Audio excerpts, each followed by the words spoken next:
the summer of 2018, in the quiet town of Frederick, Colorado, a young family seemed to embody an ordinary American life. Shanann Watts, 34 years old and pregnant, lived with her husband and their two young daughters, Bella, who was 4, and Celeste, who was 3. To neighbors and to the wider world, they looked settled. Within days, that image would collapse into one of the most closely watched criminal cases in recent American memory. This is the story of what happened to Shanann Watts and her daughters, told from the verified facts, the investigation, and the court record that followed. On the night of August 12th and into the early hours of August 13th, 2018, Shanann was returning from a business trip in Arizona. She had been away for work, and her arrival home marked the last normal moment recorded in this timeline. At around 2 o'clock in the morning on August 13th, Shanann was dropped off at the family home by her friend, Nicole Atkinson. It was an unremarkable act of friendship, a ride home in the middle of the night after a long trip. It would later become one of the most important anchor points in the entire case, because it fixed, with confidence, the last time Shanann Watts was known to be safely home. Later that same morning, on August 13th, 2018, Chris Watts murdered his pregnant wife Shanann and their two daughters, Bella and Celeste, inside their home in Frederick, Colorado. Shanann died by strangulation. Bella and Celeste died by suffocation. These are the facts as established by the investigation and by Watts's own eventual guilty plea. Out of respect for the victims, this account does not linger on the details of how they died beyond what the record requires. What matters here is who they were: a mother expecting another child, and 2 little girls whose lives were taken by the person who should have protected them. The alarm was raised quickly. Nicole Atkinson, the same friend who had dropped Shanann off only hours earlier, grew concerned when she could not reach her. Shanann had been in contact with people who expected to hear from her, and her sudden silence did not fit. On August 13th, Atkinson reported Shanann and the girls missing, calling the Frederick Police Department. That call set the investigation in motion within a single day of the family last being seen alive. When officers arrived, they found a home that told a confusing story. Shanann's belongings were present. The circumstances did not match the idea of a mother simply leaving with her children. From the earliest hours, the case had the shape of something wrong. In the days that followed, Chris Watts became a public face of the search. He appeared before news cameras and spoke about his missing wife and daughters, appealing for their safe return. To much of the audience watching at home, he presented as a worried husband and father, caught in a nightmare. But investigators were watching too, and they were listening to more than his words. They were measuring his account against the evidence, against the timeline, and against the statements of the people around him. One of those people was Nicole Kessinger, a co-worker with whom Chris Watts was having an affair. When she learned of the disappearance, she cooperated with police. Her cooperation was significant. It gave investigators a window into Watts's life that contradicted the image he was projecting publicly, the image of a man whose only concern was the return of his family. The existence of the affair reframed the emotional landscape of the case for detectives, though it is important to be precise here. The existence of an affair is a fact. What a person intends is a matter for investigators and prosecutors to establish, not for a narrator to assume. As the investigation intensified, the pressure on Watts' account grew. Detectives conducted interviews. They examined the discrepancies between what he said and what the evidence showed. And within a very short span of time, measured in days, not weeks, the case reached its turning point. On August 15, 2018, Chris Watts was arrested after admitting to investigators that he was responsible for Shanann's death. That admission, made just 2 days after the murders and 2 days after the family was reported missing, transformed the case from a missing persons search into a homicide investigation with a suspect in custody. On the same day, Watts, who was an employee of Anadarko Petroleum, was fired from his job. The location of the bodies remained unknown until the following day. On August 16, 2018, Chris Watts revealed to police the location where he had disposed of his family. He led investigators to property owned by Anadarko Petroleum, the same company where he worked, near Roggen, Colorado. It was at this remote industrial site associated with oil operations that the recovery took place. What investigators found there is among the most disturbing elements of the case, and it must be stated carefully and only as the record supports it. Shanann Watts' body was recovered from a shallow grave near an oil tank at the site. The bodies of Bella and Celeste were found submerged in oil tanks at the same location. This is why the case drew such profound public reaction. The man who had stood before cameras pleading for the return of his wife and daughters had, in fact, taken their lives and concealed them at his own workplace. The recovery of the bodies followed directly from Watts's disclosure. He revealed the location on August 16th, and the site was worked the same period, 3 days down after the murders. It is worth pausing on the sequence of dates here, because it is easy to conflate them. The murders occurred on August 13th. The family was reported missing on August 13th.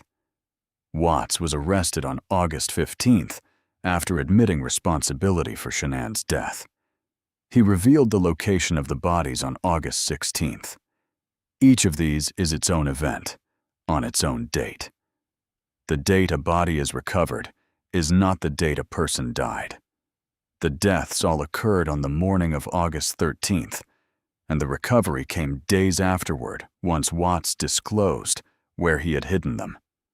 With Watts in custody and the bodies recovered, the case moved into the judicial phase.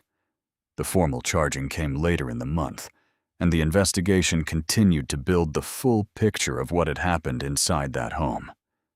The legal process that followed was, in the end, relatively swift for a case of this gravity because of the path Chris Watts chose to take.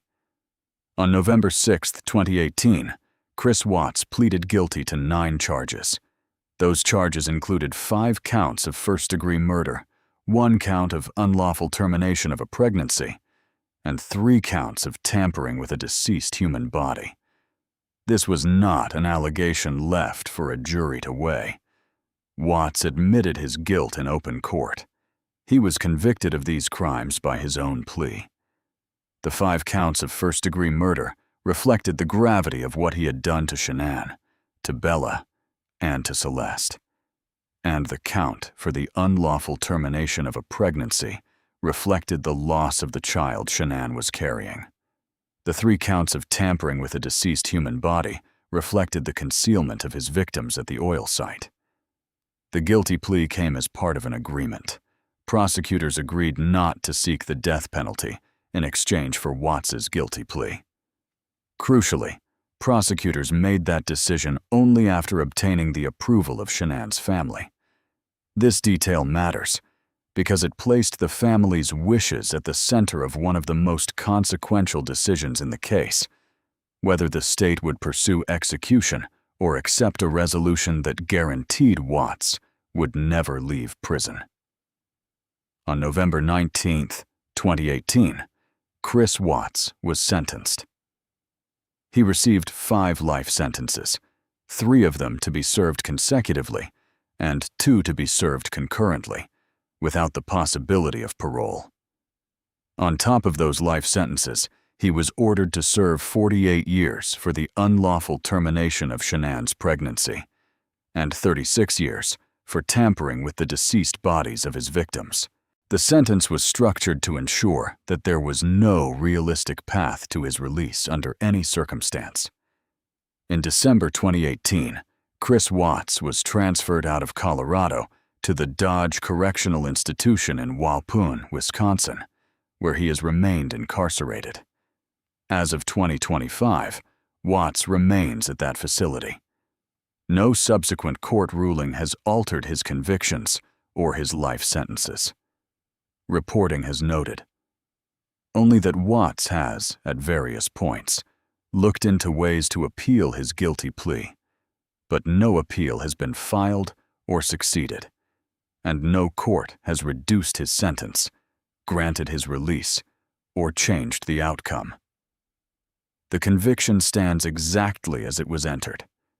To understand why this case struck such a deep and lasting nerve, it helps to step back from the timeline and consider what it represented.